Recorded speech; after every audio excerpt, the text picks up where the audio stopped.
Shalom, selamat pagi Bapak, Ibu, dan saudara-saudara yang terkasih. Selamat Minggu Pentakosta bagi kita semua. Di minggu ini adalah Minggu Pentakosta yang pertama, maka karena itu kita akan merenungkan kebenaran firman Tuhan. Mari kita bersatu di dalam doa. Bapa kami yang ada di sorga, Tuhan yang begitu mengasihi kami dan mencintai kami, Tuhan yang kami sembah dan kami puji dalam nama Tuhan Yesus Kristus. Kami menaikkan segala pujian kami dan syukur kami kepadamu ya Allah, untuk setiap karyamu dan cintamu bagi kami. Di Minggu Pentakosta yang pertama ini, kami mau merenungkan firman-Mu. Terangi hati dan pikiran kami, supaya kami dapat menerima firman-Mu, dan firman-Mu mengubahkan hidup dan hati kami. Dan hamba-Mu yang akan menyampaikan firman-Mu, pakailah di dalam segala keterbatasannya di dalam anugerah-Mu. Di dalam nama Yesus kami berdoa. Amin. Firman Tuhan di Minggu Pentakosta yang pertama ini terambil dari Yohanes 14 ayat 15 sampai 26. Yohanes 14 ayat 15 sampai 26. Saya akan membacakan kepada kita semua. Beginilah bunyi firman Tuhan. Yesus menjanjikan penghibur. Jikalau kamu mengasihi aku, kamu akan menuruti segala perintahku.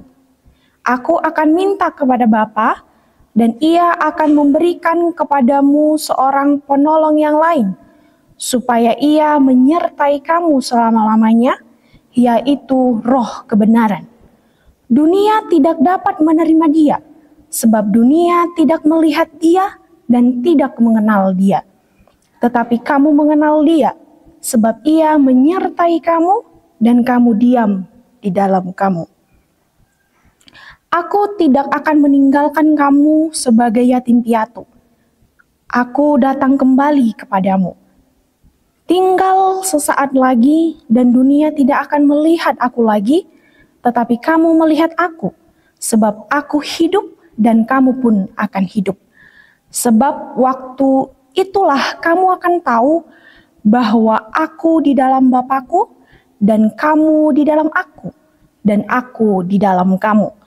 Barang siapa memegang perintahku dan melakukannya, dialah yang mengasihi aku. Dan barang siapa mengasihi aku, ia akan dikasihi oleh Bapa-Ku. Dan aku pun akan mengasihi dia dan akan menyatakan diriku kepadanya.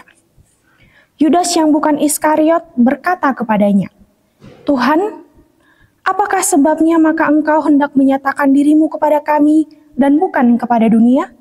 Jawab Yesus, jika seorang mengasihi aku, ia akan menuruti firman-Ku, dan Bapa-Ku akan mengasihi dia, dan kami akan datang kepadanya dan diam bersama-sama dengan dia. Barang siapa tidak mengasihi aku, ia tidak menuruti firman-Ku, dan firman yang kamu dengar itu bukanlah daripadaku, melainkan dari Bapa yang mengutus aku. Semuanya ini kukatakan kepadamu selagi aku berada bersama-sama dengan kamu, tetapi penghibur, yaitu Roh Kudus, yang akan diutus oleh Bapa dalam namaku, dialah yang akan mengajarkan segala sesuatu kepadamu dan akan mengingatkan kamu akan semua yang telah kukatakan kepadamu. Demikian firman Tuhan. Topik perenungan firman Tuhan di minggu ini ialah peran Roh Kudus dalam hidup orang percaya. Peran Roh Kudus dalam hidup orang percaya. Bapak, Ibu, dan saudara-saudari yang terkasih, minggu ini kita memperingati hari turunnya Roh Kudus, yaitu 10 hari setelah peristiwa kenaikan Yesus ke surga. Tepatnya pas di hari ke-50 setelah kebangkitan Yesus Kristus. Peristiwa turunnya Roh Kudus membuktikan bahwa Yesus Kristus menggenapi janjinya kepada para murid-muridnya dan kepada kita saat ini, umat yang percaya kepadanya. Ketika Roh Kudus turun ke atas orang-orang percaya, maka mulai saat itu era atau zaman Roh Kudus dimulai dan akan berkarya dalam kehidupan semua orang percaya termasuk kehidupan para rasul pada masa itu. Turunnya Roh Kudus menandakan bahwa Tuhan Yesus tidak meninggalkan ke-12 muridnya dan juga tidak meninggalkan semua umat tebusannya begitu saja seperti anak yatim piatu setelah kenaikan Yesus Kristus ke surga. Bapak, Ibu, dan saudara-saudara yang terkasih, firman yang kita dengarkan dan akan kita renungkan saat ini adalah perkataan, perbincangan, pembicaraan Yesus Kristus secara pribadi kepada ke-12 muridnya. Itu pembicaraan yang panjang, akan dimulai dari pasal 14 sampai seterusnya. Sebelum Yesus mengalami penderitaan, sebelum Yesus mengerjakan karya keselamatan bagi umat manusia. Pada nas firman Tuhan ini Yesus mengatakan bahwa segera ia akan meninggalkan murid-muridnya. Tetapi dia akan diam tinggal pada diri mereka. Apa maksudnya? Yesus akan pergi, tapi seketika juga dia akan diam bersama-sama dengan mereka. Inilah yang akan dinyatakan oleh Yesus Kristus. Kenaikannya ke surga adalah menyatakan pekerjaannya, karya keselamatan bagi umat manusia telah selesai. Dan selesai itu, setelah itu, maka ia akan diam bersama-sama dengan kita di dalam dan melalui Roh Kudus. Bapak, Ibu, dan saudara-saudara yang terkasih, firman Tuhan pada minggu ini akan kita bagi ke dalam 4 bagian. Yang pertama, menuruti perintah Yesus sebagai bukti kasih kita kepadanya. Menuruti perintah Yesus sebagai bukti kasih kita kepadanya. Kita dapat melihat ayat ini di ayat 15 dan 21 sampai 24. Yesus mulai di ayat 15. Jikalau kamu mengasihi aku, kamu akan menuruti segala perintahku. Di ayat 21, barang siapa memegang perintahku dan melakukannya, dialah yang mengasihi aku. Barang siapa mengasihi aku, Yesus berkata demikian, maka ia juga dikasihi oleh Bapa. Dan Yesus akan menyatakan dirinya kepada orang yang mengasihi dia, yaitu yang melakukan firman-Nya. Di ayat 22, Yesus menyatakan dirinya melalui pertanyaan yang disampaikan oleh Yudas yang bukan Iskariot. Kenapa Yesus menyatakan dirinya bukan kepada dunia, kepada muridnya, justru kepada muridnya. Dan Yesus menyatakan, lagi-lagi menekankan di ayat 23, jikalau seorang mengasihi aku, ia akan menuruti perintahku, melakukan firman-Nya, dan Bapanya akan mengasihi orang-orang yang melakukan dan menuruti firman Tuhan. Dan di ayat 24, barang siapa tidak mengasihi Yesus, tidak menuruti firman-Nya. Dan firman yang didengar oleh setiap para murid, firman yang didengar oleh setiap umat-umat percaya setelah era zaman para rasul, bukanlah firman yang berasal daripada dirinya sendiri, tetapi berasal dari Bapa yang menyatakan bahwa Bapa dan juga Yesus adalah satu yang mengerjakan keselamatan itu bagi umat manusia. Menuruti perintah Yesus menyatakan bahwa setiap orang-orang yang percaya kepadanya menunjukkan kasih, melakukan setiap perkataan firman Tuhan. Betul ya, ketika kita mengasihi sesama, ketika kita menyatakan aku mengasihi kamu, aku mengasihi sesama kita, apa buktinya? Kita akan menunjukkan dengan tidak melakukan hal-hal yang tidak dia sukai dan melakukan hal-hal yang menyenangkan hati orang tersebut. Itulah buktinya, sesimpel itu. Tidak butuh perkataan, tidak butuh banyak wacana, hanya membuktikan daripada setiap perkataan itu. Menuruti setiap perintah Yesus, menjauhi larangannya, dan melakukan karya pekerjaan yang Tuhan teruskan kepada para rasul dan juga kepada orang-orang percaya saat ini. Yang kedua, roh kebenaran adalah sang penolong. Roh kebenaran, sang penolong yang menyertai orang-orang percaya, yang menyertai para rasul pada saat itu, dan sampai sekarang kepada setiap orang percaya, sampai kedatangan Kristus yang kedua kalinya nanti. Kita dapat melihat di ayat 16 sampai dengan 17. Di sana dikatakan, aku akan minta kepada Bapa, dan ia akan memberikan kepadamu seorang penolong yang lain, yaitu supaya ia menyertai kamu selama-lamanya, roh kebenaran. Roh kebenaran yang menyatakan seluruh kebenaran dalam diri Kristus Yesus, yang adalah di ayat 6 tadi, di pasal 14 dikatakan bahwa Ia adalah jalan, kebenaran, dan hidup. Dia adalah roh kebenaran yang akan menyertai setiap orang-orang percaya. Artinya apa? Ketika Yesus Kristus meninggalkan dunia ini, ada Roh Kudus yang akan bekerja di dalam setiap orang-orang percaya, mengerjakan setiap apa yang telah Tuhan sampaikan kepada setiap umat percaya. Poin yang ketiga, Bapak, Ibu, dan saudara-saudari yang terkasih, kita dapat melihat di ayat 18 sampai dengan 20 yang mengatakan Yesus tidak meninggalkan dan tidak mengabaikan kita, para murid dan orang-orang percaya. Artinya setia menemani kita.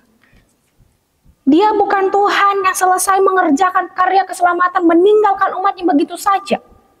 Dia bukan Tuhan yang melepaskan tangannya begitu saja setelah karya keselamatan dikerjakan. Tidak. Tetapi ketika karya keselamatan digenapi di dalam diri Kristus Yesus, Dia akan mengutus Roh Kudus untuk selalu menyertai mereka. Karena Roh Kudus yang akan memampukan, menguatkan setiap orang-orang percaya dan para rasul pada zaman itu untuk menyampaikan, memberitakan Injil keselamatan, memberitakan karya keselamatan kepada setiap orang percaya, setiap orang-orang yang belum percaya kepada Kristus. Aku tidak akan meninggalkan kamu seperti yatim piatu. Aku akan kembali kepadamu. Ini merujuk kepada kedatangan Kristus yang kedua. Tidak sesaat lagi dan dunia tidak akan melihat aku lagi, tetapi kamu melihat sebab aku hidup dan kamu pun akan hidup. Karena di dalam Kristus kita akan hidup. Dan Roh Kudus yang akan bekerja dalam diri kita. Di dalam Kristus Yesus melalui pekerjaan Roh Kudus. Bapak, Ibu, dan saudara-saudari yang terkasih, Roh Kudus yang kita hari Pentakosta yang kita peringati di minggu ini menyatakan bahwa Yesus tidak bicara omong kosong.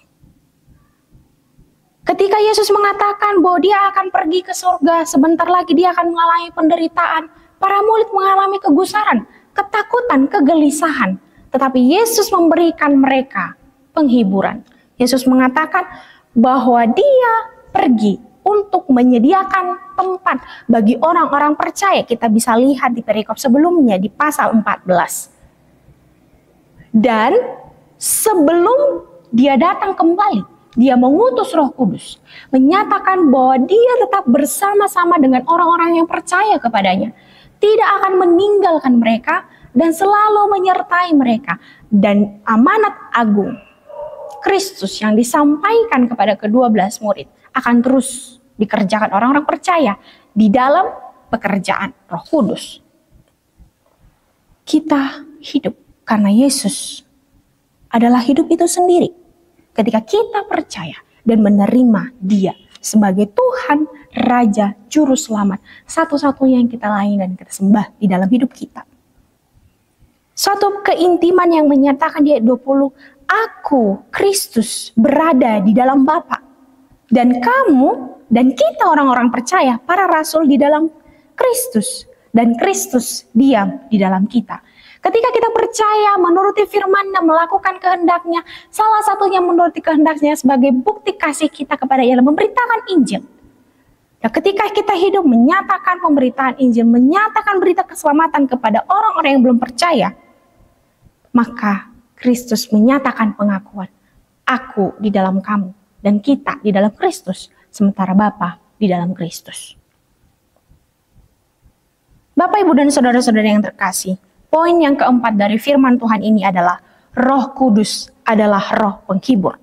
Roh Kudus adalah roh penghibur. Kita dapat melihat di ayat 25 sampai 26. Dikatakan di sana, semuanya ini kukatakan kepadamu selagi aku berada bersama-sama dengan kamu.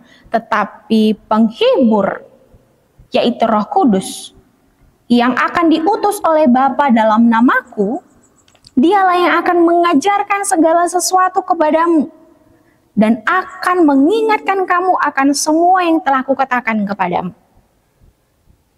Roh Kudus yang akan menghibur, menguatkan, dan roh kebenaran yang akan menolong para murid dan para orang-orang percaya, umat Tuhan, umat tebusannya di era sekarang ini sampai kedatangan Kristus yang kedua, untuk melakukan menuruti firman-Nya.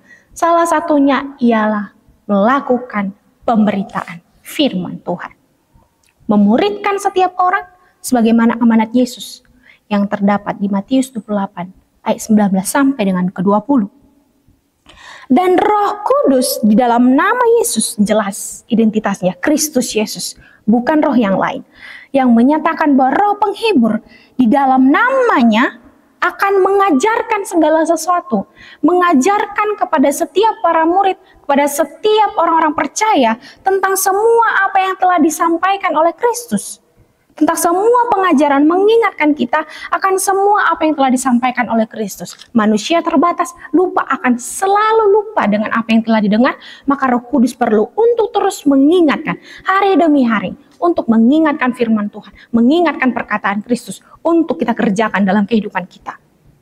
Roh Kudus juga yang akan menyingkapkan, menginsafkan manusia dari betapa kejinya, betapa menjijikannya dosa di hadapan Allah setelah Kristus mengerjakan keselamatan itu. Bapak, Ibu, dan saudara-saudara yang terkasih, firman di Minggu Pentakosta ini mengingatkan kita, Roh Kudus adalah roh kebenaran, Sang Penolong yang akan menguatkan, memampukan, menghiburkan, memperlayakkan kita untuk menuruti firman Tuhan, menunjukkan kasih kita sebagai bukti kasih kita kepada Tuhan, yaitu melakukan pemberitaan firman, memuridkan, menjauhi setiap larangannya, dan melakukan segala sesuatu yang menyenangkan hati Yesus Kristus.